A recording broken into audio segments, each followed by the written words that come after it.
اعوذ باللہ من الشیطان الرجیم بسم اللہ الرحمن الرحیم۔ روحانی بیماری کیا کیا ہے؟ بالکل صحیح کہا، کسی بھائی نے پوچھا ہے۔ دیکھیے بھائی، روحانی بیماری کا تو ایک پورا ڈیٹیلز میں نے جو ہے جہاد اکبر 1 جہاد اکبر 2 میں بتایا ہے، آپ کبھی ضرور سرچ کر کے سنیے گا۔ پورا لسٹنگ کیا ہے میں نے اس میں۔ ہمارے ایک بزرگ تھے جناب صوفی شرف الدین صاحب، جو ہمارے استاد بھی رہے ہیں شریعت کے، انہوں نے ہمارے ساتھ کافی سلسلے میں کام کیا تھا، اور ہم نے اس پر کافی ریسرچ کی تھی ایک زمانے میں، اور ہم نے جو ہے دیکھا کہ کتنی بیماریاں جو ہے روحانی ہوتی ہے۔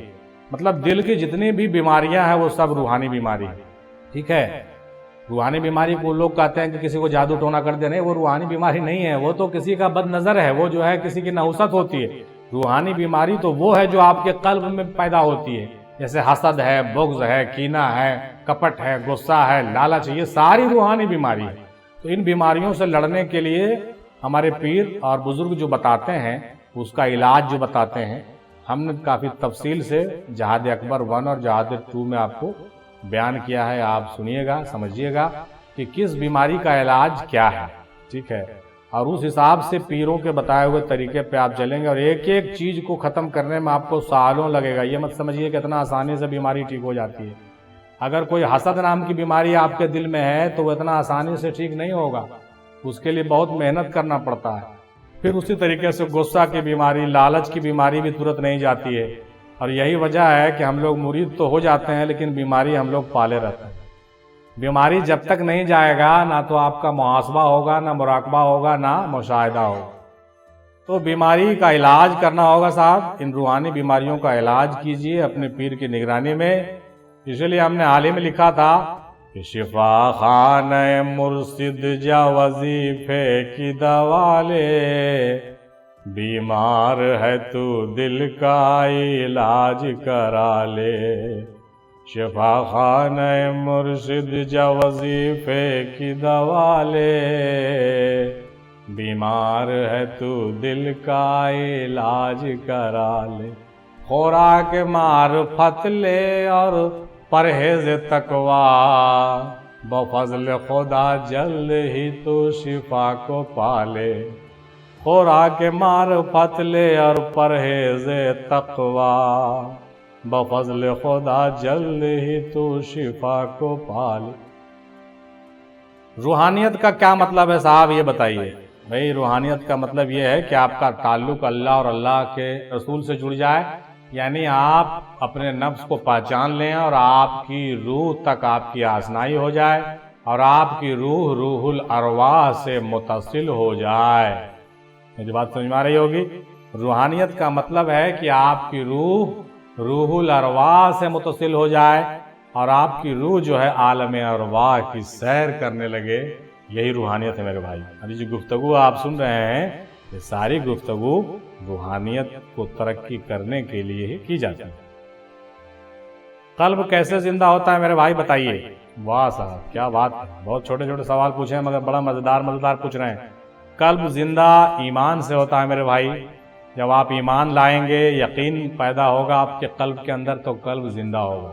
حق کا جرب لگانے سے قلب زندہ نہیں ہوتا ہے، اور ہو کرنے سے بھی قلب زندہ نہیں ہوتا۔ ہاں، یہ البتہ ہم اس کا اقرار کرتے ہیں کہ اس میں الہی اور اس میں ذات جو ہوتا ہے، اللہ اور اللہ کا ورد کرنے اور ذکر کرنے سے فائدہ ضرور ہوتا ہے، یہ بات صحیح ہے، لیکن قلب کو زندہ کرنے کے لیے آپ کے اندر ایمان اور یقین کا ہونا ضروری ہے۔ یہ ایمان اور یقین آپ کے اندر جب نہیں ہوگی تو آپ کا قلب زندہ نہیں ہوگا۔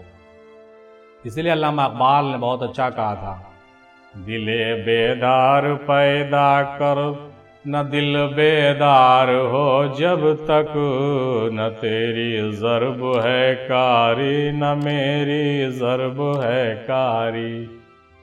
دل بیدار فاروقی، دل بیدار کراری، مسیح آدم کے حق میں کیمیا ہے دل کی بیداری۔ آئے ہے، کیا بات ہے۔ امید ہے میری بات آپ کو سمجھ میں آ رہی ہوگی کہ دل بیدار کیسے ہوتا ہے۔ حالانکہ اس موضوع پر بھی ہم نے ڈسکشن کا ایک گروپ تجزیہ ڈالا ہے، آپ ضرور سنیے گا۔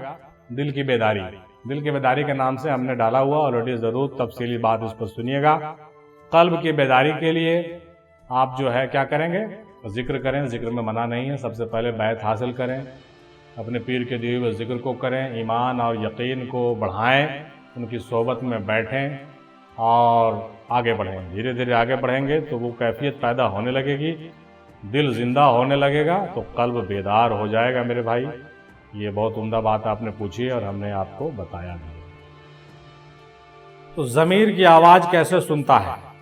ضمیر کی آواز کیسے سنتا ہے یا کیسے سنا جائے؟ بہت اچھا بات آپ نے کہا بھائی۔ ضمیر کی آواز تبھی آپ سنیں گے بھائی جب آپ کا دل بیدار ہوگا۔ بالکل صحیح کہا آپ نے، جب آپ کا دل مردہ رہے گا تو آپ کی ضمیر کی آواز نہیں سنائی پڑے گی میرے بھائی۔ بہت افسوس کے ساتھ یہ کہنا پڑ رہا ہے کہ جب قلب زندہ نہیں ہوگا، یعنی جب احساسات اور سینسیشن آپ کے قلب کے اندر جب نہیں ہو تو سمجھ لیجئے کہ آپ کا ضمیر بالکل آواز نہیں سن رہا ہے، اس لائق نہیں ہے۔ ضمیر کی آواز سنائی تب پڑتی ہے، میرا یہ کہنا ہے کہ ضمیر کی آواز اسی انسان کو سنائی پڑتی ہے جو کم سے کم نفس امارہ سے باہر آ گیا ہو۔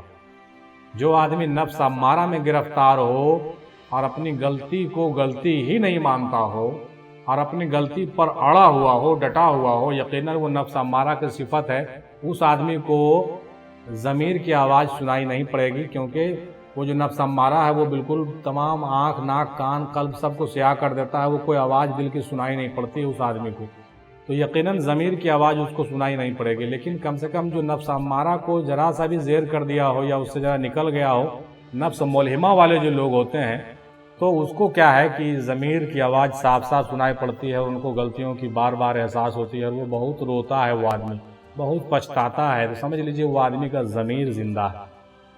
جو آدمی روتا ہو، پچھتاتا ہو، بہت بڑا پہچان ہم بتا دیتے ہیں آپ کو کہ وہ جو روتا ہو، پچھتاتا ہو، گریہ وزاری کرتا ہو، اس کا دل صاف ہو، تو وہ آدمی ضمیر کی آواز سنتا ہے۔ لیکن جس آدمی کا دل ایک دم کپٹ اور کینہ سے بھرا ہوا ہو اور غلطی کر کر کے اڑا ہوا ہو، کسی کی بات نہیں مانتا ہو، غرور اور گھمنڈ سے پر ہو، نفس امارہ کی پوری کیفیت ہو اس کے اندر، تو اس آدمی کا سمجھ لیجئے ضمیر بالکل مردہ ہے اور وہ جانور سے بھی بدتر ہے، وہ کچھ بھی نہیں سنے گا، کتنا بھی آپ اس کو اچھی بات سنا دیں، چونکہ اس کی ضمیر مردہ ہے، اس لیے وہ کچھ سنے گا نہیں، وہ اپنی اہنکار، اپنے انانیت اور اپنے غرور میں مست ہوگا، اندھا ہوگا۔ اور ویسے لوگوں سے کنارہ ہو جانا چاہیے، اور ویسے لوگوں پر کہیے کہ اس کو کیا کہتے ہیں کہ وہ فاتحہ پڑھ لیجئے، مطلب آپ الوداع ہو لیجئے ویسے لوگوں سے، اس لیے کہ اس کا کچھ ہونے والا ہے نہیں۔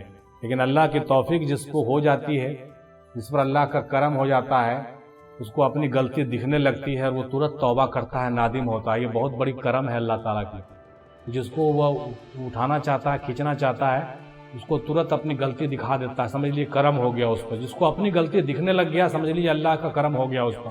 لیکن جس کو اپنی غلطی نہیں دکھ رہا ہے، وہ سمجھ لیجیے ابھاگا ہے، بدقسمت ہے، اور اللہ نے اس کو جو ہے ٹھکرا دیا ہے، دور کر دیا ہے۔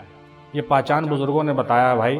اللہ سے دعا ہے کہ ہم تمامی بھائیوں بہنوں کو ضمیر کی آواز کو سننے کی توفیق عطا فرمائے، قلب زندہ فرمائے، اور ان ملامتی لوگوں سے، مطلب ان جو کہیے کہ جو ڈھیٹ لوگ ہوتے ہیں، ان لوگوں کی سیریز میں اور ان لوگوں کی صحبت سے دور رکھے، آمین۔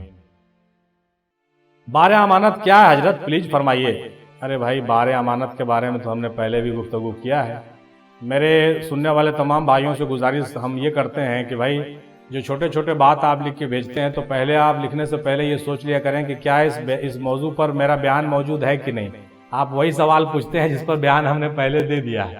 امانت کے حوالے سے امانت کی حقیقت میری بنائی ہوئی ریسرچنگ ویڈیو ضرور سنیے، اس میں آپ کو امانت کی حقیقت سمجھ میں آ جائے گی۔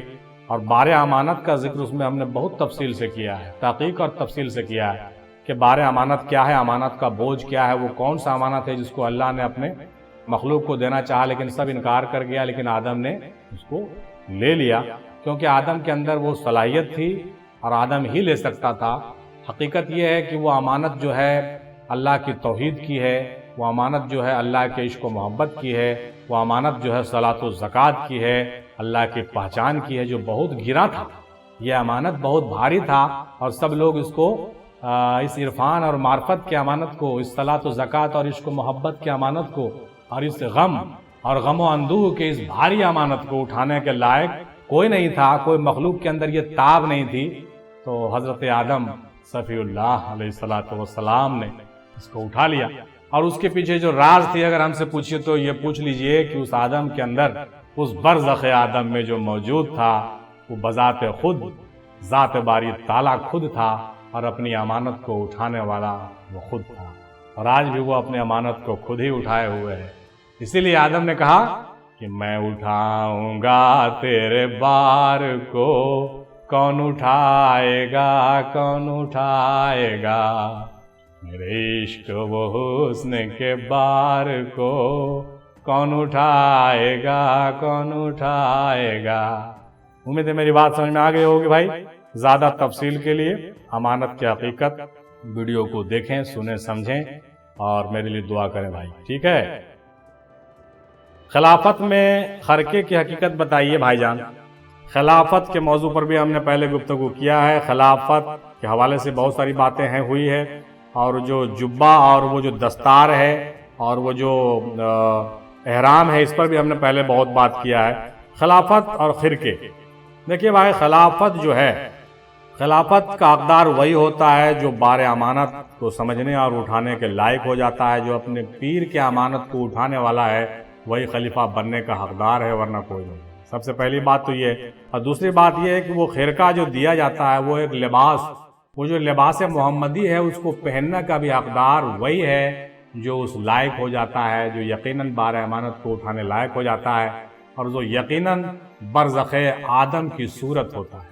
تو جو یقیناً برزخ آدم کی صورت ہوتا ہے وہ برزخ محمدی کو اپنے اندر پیدا کر لیتا ہے، وہ درجہ ولایت پہ فائز ہوتا ہے، مقام رسالت کا فیض اس سے بانا شروع ہو جاتا ہے۔ نتیجہ یہ ہے کہ خلافت کا حقدار بھی وہی ہوتا ہے اور خرقے اسی کو عطا کیے جاتے ہیں۔ بہت افسوس کے ساتھ ہم کو کہنا پڑتا ہے کہ آج کے ڈیٹ میں بڑے بڑے شہروں میں خرقے پیسوں میں بکتے ہیں، 10,000 20,000 25,000 میں خرقے بکتے ہیں، پگڑی 2-3 4 ہزار میں بکتا ہے، جبہ 4-5 ہزار میں بک جاتا ہے، اور نہ جانے کیا کیا بکتا ہے۔ اب تو زمانہ ایسا آ گیا ہے کہ ساری چیزیں بکتی ہے، کیا کیا خریدو گے ہیں بھائی۔ تو کہنے کا مطلب یہ ہے کہ یہ چیزیں خریدنے اور بیچنے کی نہیں ہے، یہ دینی وراثت ہے۔ خلافت اور خرقہ ہے میرے بھائی، یہ دینی وراثت ہے، اور کوئی اس کا لائق اگر ہو تو ڈھونڈنے والا اس کو ڈھونڈ کے اس کو پہنچا دیتا ہے۔ اگر میری بات سمجھ میں آ رہی ہو تو غور فرمائیے کہ اگر واقعی کوئی ہو، اس لائق ہو، تو بڑا اچھا اقبال صاحب نے کہا تھا کہ کوئی لائق ہو تو ہم شان کہی دیتے ہیں، ڈھونڈنے والے کو دنیا بھی نہیں دیتے ہیں۔ تو یہ باتیں ہیں صاحب، لائق ہونے کی ضرورت ہے۔ خلافت کوئی معنی نہیں رکھتا ہے اور خرقہ کوئی حیثیت نہیں رکھتا ہے۔ آپ کے پاس خلافت بھی آئے گا، آپ کے پاس خرقہ بھی آئے گا، اور اگر نہیں بھی آئے گا تو آپ اس کے سرمایہ دار ہوں گے۔ آپ کے اندر وہ ساری چیزیں ہوگی کہ خلافتیں آپ پر ناز کرے گی، خرقے آپ پر عشش کریں گے، خلافتیں آپ پر ناز کرے گی۔ دادا میم ہندی کہتے تھے کہ وہ چیز اپنے اندر پیدا کرو بھائی، وہ جلوہ اور وہ تجلی اور وہ روحانیت اپنے اندر پیدا کرو کہ تم کسی کا محتاج نہیں رہو۔ اللہ سے دعا ہے کہ ہم لوگوں کو وہ توفیق عطا ہو۔ مہر نبوت صرف حضور کو تھا یا اور بھی نبیوں کو ملا تھا؟ کیا اولیاء کو بھی مہر ولایت ملتی ہے؟ بھائی اس کے بارے میں تو میری واقفیت بہت کم ہے، البتہ رسول پاک کو مہر نبوت ملی ہوئی اور لوگوں نے اس کا زیارت بھی کیا تھا۔ کہتے ہیں کہ امام مہدی کو بھی جو ہے مہر مہدیت ملے گی۔ اس کے بارے میں میری واقفیت قدر قلیل ہے میرے بھائی، کیونکہ میں بھی ایک اسٹوڈنٹ ہوں۔ میں نے دادا میم ہندی سے جو کچھ سیکھا ہے میں آپ کو بیان کرتا ہوں، اور میرے اندر بہت بڑی خصوصیت نہیں ہے کہ میں جو ہے یہ کہہ دوں اور میں وہ کہہ دوں، ایسا کچھ نہیں ہے بھائی۔ بڑے ہی ادب اور انکساری کے ساتھ یہ بات ہم کہہ رہے ہیں، جو بات مجھے نہیں پتا سو نہیں پتا، ٹھیک ہے۔ مہر نبوت پر انشاءاللہ ہم اور تحقیق کریں گے تو اس موضوع پر آپ سے اور باتیں ہوگی۔ حضرت صالح علیہ السلام کی اونٹنی پہاڑ میں سے کیسے نکل گئی؟ واہ صاحب کیا بات کرتے ہیں۔ حضرت صالح علیہ السلام کی اونٹنی پہاڑ سے کیسے نکل گئی؟ بھائی اللہ تعالیٰ کے بڑے بڑے قدرت اور بڑی بڑی نشانیاں وقت وقت پر نزول ہوا ہے۔